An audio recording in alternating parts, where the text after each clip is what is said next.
Hello friends, welcome to my channel. কেমন আছেন সবাই? চলে এসেছি একটি নতুন রেসিপি নিয়ে।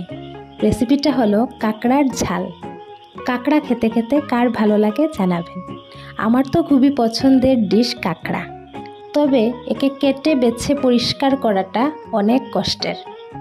যাই হোক, কষ্ট করলাম আপনাদেরকে এই রেসিপিটা দেখানোর জন্য। তাহলে দেখা যাক এই লোভনীয় রেসিপিটি কি করে বানালাম। প্রথমে কড়া গরম করে এতে দিয়ে দেব সর্ষের তেল। তেল একটু গরম হয়ে গেলে তাতে আমরা একে একে দিয়ে দেব 5 ফোড়ন। 5 ফোড়ন দেওয়ার পর তেজপাতা, শুকনো লঙ্কা সবই একের পর এক দিয়ে দেব। লক্ষ্য রাখবেন এগুলা যাতে পুড়ে না যায়, পুড়ে গেলে একটু ফ্লেভারটা নষ্ট হবে। যখন একটু স্মেল বেরিয়ে যাবে তখন আমরা অ্যাড করব এতে পেঁয়াজ। পেঁয়াজ দিয়ে ভাজা ভাজা করে নিতে হবে। ভালো একটি সোনালি রং এসে গেলে তাতে আমরা আদা, রসুন, পেঁয়াজ শিলনোড়ায় অথবা আপনারা হামানদিস্তায় থেতো করে দিয়ে দিতে পারেন। বলে রাখি, এখানে পেঁয়াজ রসুনের পেস্ট দিতে পারেন, তবে এই থেতো করার ফ্লেভারটা অনেক ভালো আসবে এই রান্নায়, তাই চেষ্টা করবেন এভাবেই দেওয়ার। ভালো করে গোল্ডেন ব্রাউন হয়ে গেলে তারপরে আমরা আস্তে আস্তে বাকি মশলা অ্যাড করতে থাকব। পেঁয়াজগুলা যতক্ষণ না ভাজা হচ্ছে নাড়তে হবে, না নাড়লে নিচে লাগে যাওয়ার একটা সম্ভাবনা থাকে। তারপর একে একে হলুদ গুঁড়ো, লঙ্কা গুঁড়ো, জিরে গুঁড়ো, ধনে গুঁড়ো সব মশলা অ্যাড করে দেব। মশলাগুলো অ্যাড হয়ে গেলে ভালো করে নাড়তে হবে যতক্ষণ না সোনালি রং হয়। আর তারপরে নুন অ্যাড তো করতেই হবে, নুনেই স্বাদ। ভালো করে নাড়াতে হবে যতক্ষণ না একটা ভালো স্মেল এসে যায় আর পেঁয়াজ রসুনের কাঁচা গন্ধটা একেবারে চলে যায়। আপনারা কে কোথা থেকে দেখছেন বলবেন, আর আমার ভিডিওগুলো আপনাদের কেমন লাগে কমেন্টে জানাবেন। আর আমার ভিডিও যদি আপনাদের ভালো লেগে থাকে তাহলে লাইক, কমেন্ট, শেয়ার নিশ্চয়ই করে দেবেন। আর যদিও এখনও সাবস্ক্রাইব করে না থাকেন তাহলে প্লিজ আগে গিয়ে সাবস্ক্রাইবটা করে আসুন। তারপর একটু জল ঢেলে দিলাম। জল দিলে নিচে লাগার চান্স থাকে না আর ভালোভাবে ওটা একটু সিদ্ধ হয়ে যায়। আর আপনারা সবাই জানাবেন কে কাঁকড়ার কোন কোন রেসিপি খেয়েছেন। একটু ঢেকে দিয়ে দেব। ঢাকনা খুলে উফ, কি কালার এসেছে।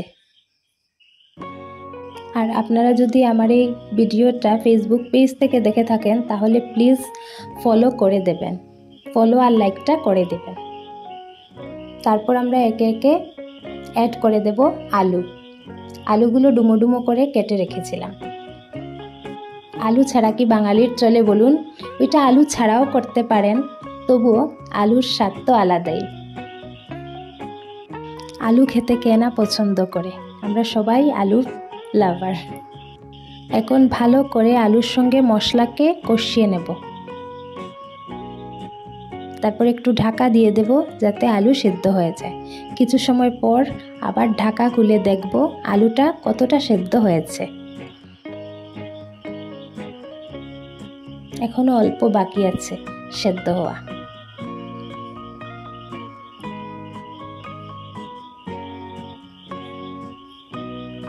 এখন হালকা নুন হলুদ দিয়ে ভেজে রাখা কাঁকড়াগুলা দিয়ে দেব।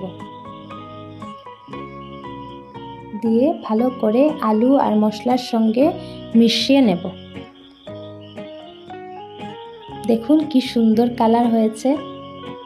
আপনারা এখানে টমেটো চাইলে টমেটোও দিয়ে দিতে পারেন, আমি টমেটো আজকে দেইনি। এটা খুবই সুস্বাদু একটি রেসিপি। আপনারা যারা কাঁকড়া খেতে খুবই ভালোবাসেন তারা ট্রাই করতে পারেন। লঙ্কা কুচিও দিয়ে দিলাম এর মধ্যে।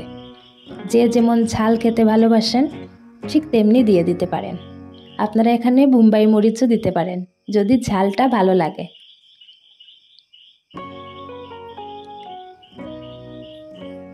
এই রেসিপিটা একটু কিন্তু বেশি ধৈর্য ধরে করতে হবে, কারণ ধৈর্য না ধরলে হবে না। এটা অনেক টাইম লাগিয়ে করতে হয়।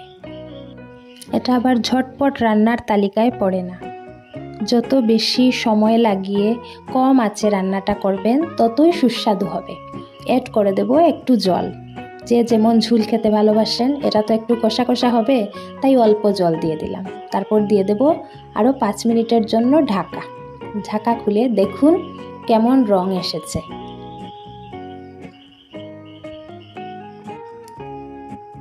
এখন এটাকে কিছুক্ষণ ফুটতে দেব, যাতে ঝোলটা একটু ঘন হয়ে আসতে পারে। দেখুন কেমন ঝোলটা ঘন হয়ে এসছে। তার মধ্যে এখন অ্যাড করে দেব গরম মশলা। গরম মশলা অ্যাড করে নিলেই আমাদের রেসিপিটা পুরো কমপ্লিট হয়ে যাবে।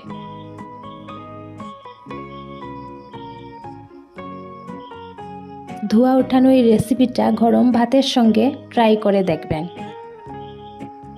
বলে রাখি, এখানে এই রেসিপিটাতে গরম মশলাটা বাজারের কেনা গরম মশলা না হয়ে যদি ঘরে গরম মশলাটা বানিয়ে নিতে পারেন বা মিক্সিতে বেটে নিতে পারেন, তাহলে অনেক বেশি টেস্ট আসবে। দিয়ে দেব গরম মশলা। অলমোস্ট ডান আমার এই রেসিপিটা। কে কোথা থেকে দেখছেন জানাবেন। এখন সার্ভ করে দেব। দেখুন কি লোভনীয় হয়েছে। ধন্যবাদ দেখার জন্য। আর ভালো থাকবেন, সুস্থ থাকবেন। আজকে আসি।